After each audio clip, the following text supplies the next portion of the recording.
Picture this. You're sitting inside a cold, really damp cell at Rebibbia prison in Rome. Just a completely bleak setting. Exactly. It's late September 1980. The smell of wet stone and sweat is just hanging in the air. And a man sits across from you, shivering uncontrollably. Because he's going through forced heroin withdrawal. Right, agonizing withdrawal. He's just been arrested on suspected terrorism charges, which is, a completely jarring, terrifying situation on its own. Yeah. Then his lawyer walks in. But the lawyer doesn't actually mention the charges. No, he doesn't bring any news of a trial or anything like that. No, he's there to deliver this fatal blow about the man's best friend. He tells him that John Bonham, the unstoppable, thunderous drummer of Led Zeppelin, is dead at age 32. After downing 40 shots of vodka. Right. He choked on his own vomit. It is a profoundly jarring image. You have this towering mythological figure of rock and roll. I mean, a man who physically beat his drums with absolute ferocity, brought down by something so brutally mundane in a bedroom in England. Yeah. And the man receiving that news in an Italian prison cell is Richard Cole, who was Led Zeppelin's notorious tour manager and basically the ultimate insider to the band's wildest years. And that brings us to what we're doing today. I'm your host, and today we are taking you on a deep dive into Cole's explosive, completely uncensored memoir, Stairway to Heaven, which he wrote with Richard Trubo. And I'm thrilled to be here to unpack this with you. Glad to have you. Our mission for you today is to unpack the sheer, terrifying velocity of Led Zeppelin's rise and fall. We're going to explore how 4 young British musicians essentially hijacked the traditional music industry. Really rewrote the rule book entirely. Completely. We'll look at the intense friction between their mythical status among fans and their brutal rejection by the press. Yeah, that dynamic is wild. And how the claustrophobic pressure of that fame birthed a culture of legendary and deeply destructive excess. Because to really understand that tragic crash landing in 1980, we have to look at the launch pad. We have to look at how deliberately this musical machine was built out of the ashes of previous failures. It wasn't just luck. No, not at all. None of this was a happy accident of like 4 guys just meeting in a pub and jamming. Okay, let's unpack this. Yeah. Because the assembly of Led Zeppelin is really a masterclass in calculated design. Oh, absolutely. I like to think of Jimmy Page at this time as this frustrated master architect. Imagine an architect who has spent his entire career building like sheds and small houses according to other people's flawed blueprints. Nice, doing session work. Exactly. He's exhausted from playing by the rules as a session musician. And he had just watched his previous band, the Yardbirds, completely disintegrate on stage. Yeah, literally falling apart while the lead singer drank himself into oblivion during the shows. So finally, Page just decides, no more sheds. I'm going to secure the ultimate materials, the perfect crew, and I'm going to build my own skyscraper. He wanted absolute dictatorial control over the whole project. Total control. And he knew exactly what materials that skyscraper required. He needed a crew that could execute a highly specific vision of aggressive electric blues. So his recruitment process was incredibly calculated. Where does he even start? Well, he goes up to a teacher's training college in Birmingham and discovers Robert Plant. And Plant is playing to a virtually empty room. Which is so hard to picture now. Right. But Plant had this raw, plaintive wail of a voice, which is wild when you consider his background. His middle-class civil engineer father had been begging him to become an accountant. Which is just an amazing visual. Robert Plant, the future golden god of rock, sitting at a desk doing tax returns. Yeah, it almost happened. But Plant insists on bringing in his old bandmate from a group called the Band of Joy. John Bonham. Exactly, a drummer named John Bonham. And Bonham was already notorious in the local Midlands scene. He played so incredibly loud that he used to line the inside of his wooden drum shells with aluminum foil. Which sounds completely insane until you actually think about the physics of it. Yeah, break that down. Well, wood absorbs sound, right? But wrapping the inside in aluminum foil creates this hard, reflective surface. It gave his drums this crackling, high-end, explosive attack that could cut straight through heavily distorted guitars. So it was basically acoustic engineering by a guy who just wanted to play louder than everyone else in the room. Exactly. But Bonham actually turned Jimmy Page down at first.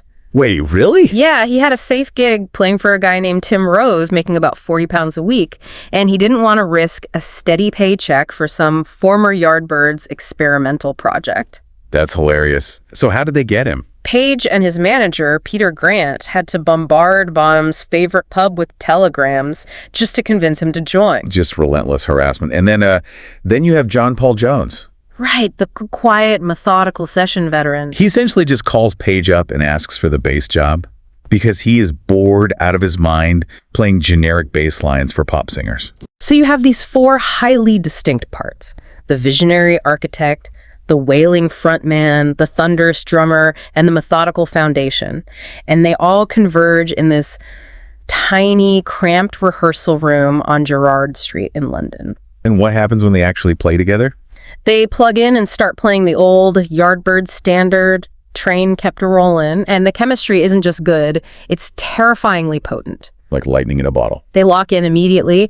They take that raw energy straight into the studio and record their entire debut album in just 30 hours. 30 hours? Yeah. The whole thing costs less than £1,800 to make. That's unbelievable. And they initially called themselves the New Yardbirds, but soon adopted Led Zeppelin, which was a name born from a sarcastic joke by The Who's Keith Moon and John Entwistle. Oh, right, because they teased that Page's supergroup would go over like a lead balloon. Exactly, but obviously the balloon didn't sink. No, it didn't.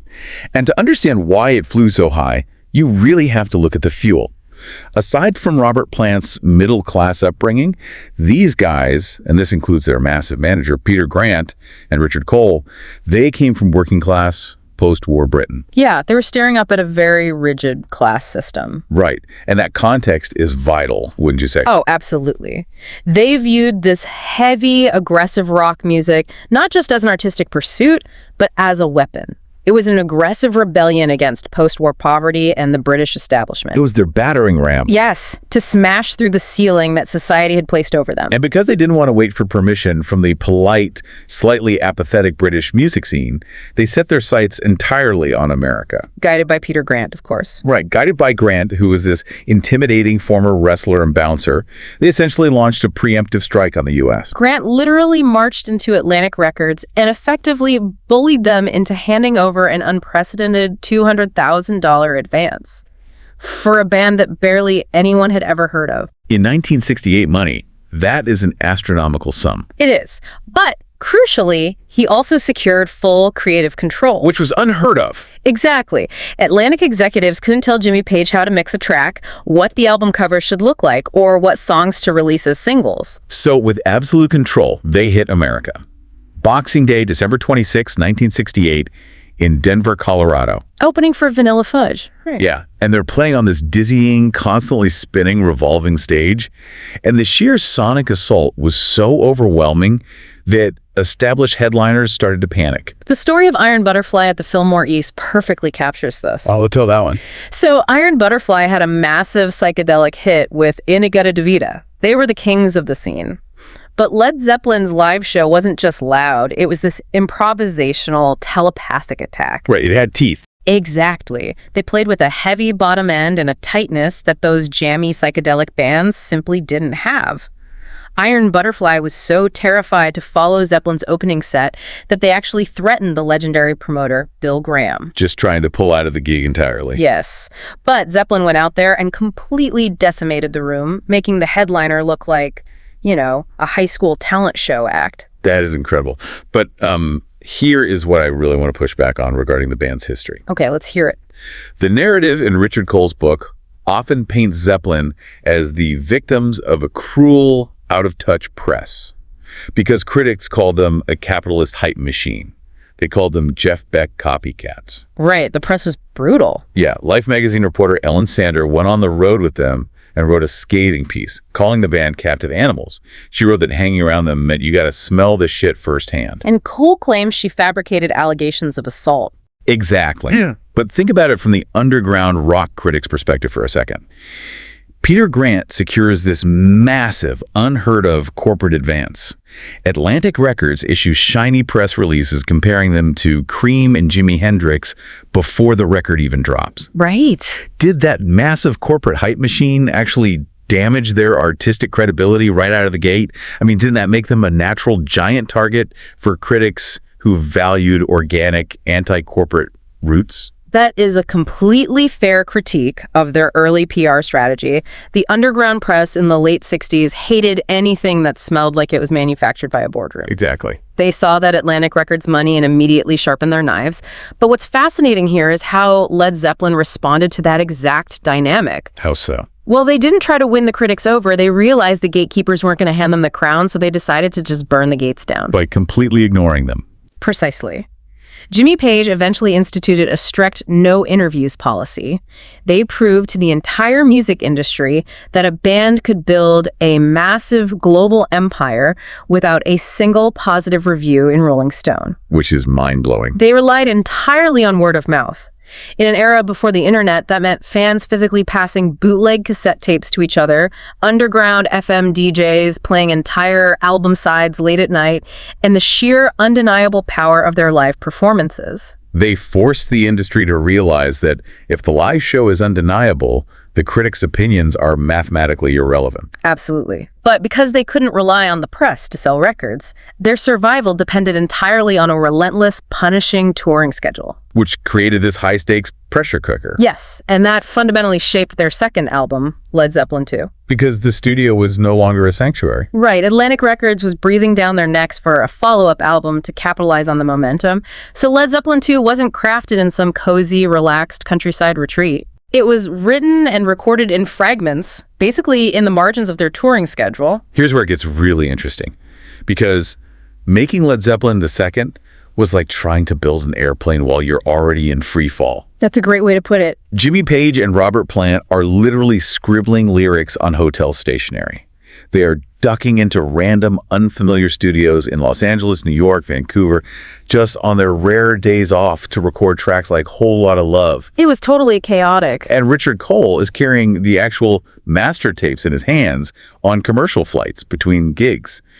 And he's wrapping the tapes in aluminum foil because he's terrified the magnetic X-ray machines at airport security will wipe the recordings clean. It was such a chaotic way to make art. And amidst that chaos, you really see the bizarre contradictions in Jimmy Page's character. The perfectionist versus the cheapskate. Exactly. In the studio, he is intensely focused, an absolute pioneer. He is layering backward echo effects, which in an analog studio meant physically unspooling the magnetic tape, flipping it upside down, recording the reverb of a vocal, and then flipping the tape back. So the ghostly echo actually precedes the note the listener hears. Yes, it was painstaking, brilliant work. But financially, he was bizarrely frugal. Bizarrely frugal is putting it mildly. The man refused to buy new gear. And you have to explain the speaker scam, because this really highlights the psychology of the band at that time. Right. So despite the massive wealth they were starting to accumulate, Page wouldn't open his checkbook. He wanted the sound of Marshall amplifiers. The heavy ones. Right, which used specific vacuum tubes to create that thick, overdriven, distorted crunch that defined hard rock. But they owned older Rickenbacker and Fender cabinets, which were designed for a cleaner, sort of surf rock chime. So he just buys the Marshalls, right? No. Instead of just buying Marshall gear, Richard Cole tells the story of Page instructing a roadie to physically unscrew and gut the speakers out of their old Rickenbacker cabinets. Oh my God. They hid those guts inside Fender cabinets and then took those manipulated Frankenstein cabinets to a music shop to trade them in for brand new Marshall equipment. He scammed the music store just so he wouldn't have to spend a single dime. Earning him the very fitting nickname, Lead Wallet. Lead wallet. That is incredible. It's funny, but if you look at the mechanics of his mind, Page's extreme thrifty habits were a deep trauma response to his early days in the music industry. From the Yardbirds era. Yeah, he had seen bands like the Yardbirds get ruthlessly exploited by managers and promoters. He talked about touring the U.S. with the Yardbirds, playing to packed houses at their peak popularity, and coming home with a check for 112 pounds for 5 weeks of grueling work. That's soul-crushing. He was determined to never let promoters or the industry steal his money again, so he hoarded every penny. But, you can't put 4 men in their early 20s through that level of physical exhaustion, constant travel, and massive adrenaline spikes without the pressure valve blowing eventually. Right, the human body just can't take it. The extreme boredom between shows, combined with this new unlimited power and wealth, birthed their legendary offstage antics. The decadent mythology of Led Zeppelin truly begins in the hotels. Because when you are operating at a level that registers on the Richter scale for 2 hours a night in front of 20,000 screaming fans... Your nervous system is completely hijacked. Exactly. You don't just go back to the Holiday Inn and quietly read a book. The silence is deafening. The boredom breeds chaos. And a lot of it was just incredibly juvenile, messy pranks. I mean, the mythology makes it sound like this dark, sinister depravity. Like they were supervillains or something. Right, but often it was just John Bonham finding 2 giant industrial-sized cans of cold baked beans in a hotel kitchen and dumping them over Richard Cole and his date while they were asleep in bed. Just absolute frat house behavior. Or dealing with Cynthia Plastercaster. Oh, right! The groupie who famously tried to cast rock stars' anatomies in plaster. Yeah, they dealt with her being overbearing by simply picking her up and tossing her straight into the hotel pool, fully clothed. Then there were the musical hijackings. Bonham, usually highly intoxicated, would wander into local clubs after Zeppelin shows and physically hijack the drum kits from absolute legends. Just walk right up on stage. Yeah. He took over the drums during a Jeff Beck set and ended up stripping completely naked on stage until Peter Grant had to drag him off before the police arrived. Unbelievable. Another time, he hopped on stage and hijacked the drums from Chuck Berry simply because he thought Berry's drummer lacked a heavy enough swing. But we cannot talk about Led Zeppelin's offstage antics without addressing the infamous Edgewater Inn in Seattle. Right, the shark episode. Exactly. This is the hotel built right on the water, where you could literally drop a fishing line from your room's balcony straight into Puget Sound. Now, for decades, this story has been warped by pop culture into a horrifying, violent assault in the public imagination. But according to Cole's firsthand account in the text, and demystifying it based purely on the source material, the reality of the mechanics of that night was very different. How so? It was a bizarre, fully consensual act with a willing, highly enthusiastic groupie named Jackie. And it didn't even involve a shark. Wait, really? Yeah, it was a freshly caught red snapper, and the entire absurd scene was filmed like a goofy home movie by the keyboardist of Vanilla Fudge. It really highlights how the myth of rock star debauchery takes on a life of its own through decades of whispers. Completely distorts the reality. In reality, they often behaved much closer to unsupervised teenagers who had suddenly been handed unlimited room service and no adult supervision. Yeah, like the Great Dane experiment. Oh, Cole talks about that. A failed experiment with a Great Dane in Los Angeles. They brought a massive dog into a hotel room with a groupie on a bet, thinking something wild would happen, and absolutely nothing happened. The dog just looked at them and walked away. Right. The hedonism wasn't always glamorous. It was often just absurd, bored experimentation. If we connect this to the bigger picture, these incidents weren't just random acts of madness. They were a desperate chemical attempt to manufacture the same intense, high-voltage stimulation offstage that they experienced while performing. That's a great point. When your dopamine baseline is set by an arena chanting your name, normal civilian life feels agonizingly numb. You start pushing boundaries, pulling pranks, and seeking out extremes just to feel something. But the human body and mind can only sustain that level of boundary pushing for so long. The narrative has to come full circle back to the sobering reality we started with. Back to the prison cell. Exactly. Those juvenile pranks, the food fights, the excessive drinking, they eventually hardened into lethal coping mechanisms. As the 70s wore on and the isolation of massive fame took hold, the lighthearted chaos turned dark. Right. Richard Cole and Jimmy Page slipped into debilitating, heavy heroin addictions that fundamentally altered the band's dynamic. And John Bonham's drinking escalated from performative stage antics, like, chugging a 4-foot-tall bottle of champagne during a concert in Pasadena just to get a rise out of the crowd. Right, playing it up for the fans? Yeah, it escalated from that to a deeply ingrained, private, physical dependency. You also have to factor in the sheer psychological toll on all of them. Robert Plant suffered horrific personal tragedies during this era. He had a near-fatal car crash that left him in a wheelchair for months. And then his son. Yes, the sudden, devastating illness and death of his young son, Karek. Rumors of a dark, occult jinx on the band even circulated in the press. Because of Page's interest in the occult. Exactly. And finally, that all culminated on a September night in 1980 at Jimmy Page's Windsor home. Bonham's frustration with touring, his deep homesickness for his family, and his severe addiction led to that tragic, fatal binge of 40 shots. And the legacy they left behind is undeniable, precisely because Led Zeppelin simply couldn't be replaced. No, they really couldn't. Think about other massive bands. The Who replaced Keith Moon. AC/DC replaced Bon Scott.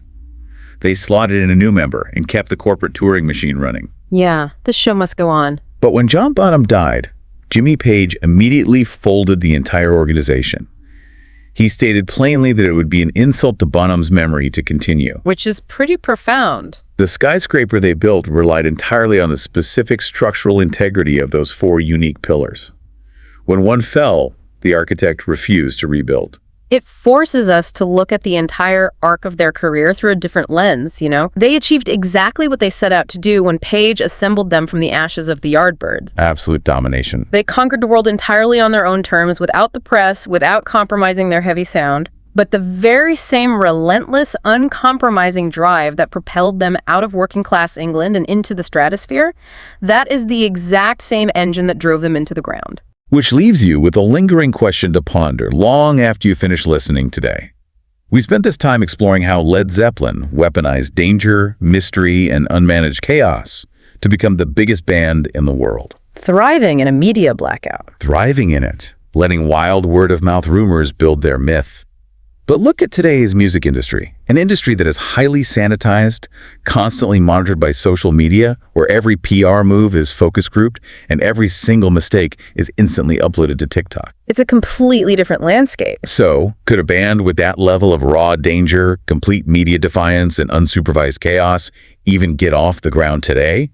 Or is the era of the true, untouchable rock god extinct forever? That's a fascinating thought. Think back to that shivering man in the Roman prison cell, hearing the news that the unstoppable force of John Bonham had finally stopped.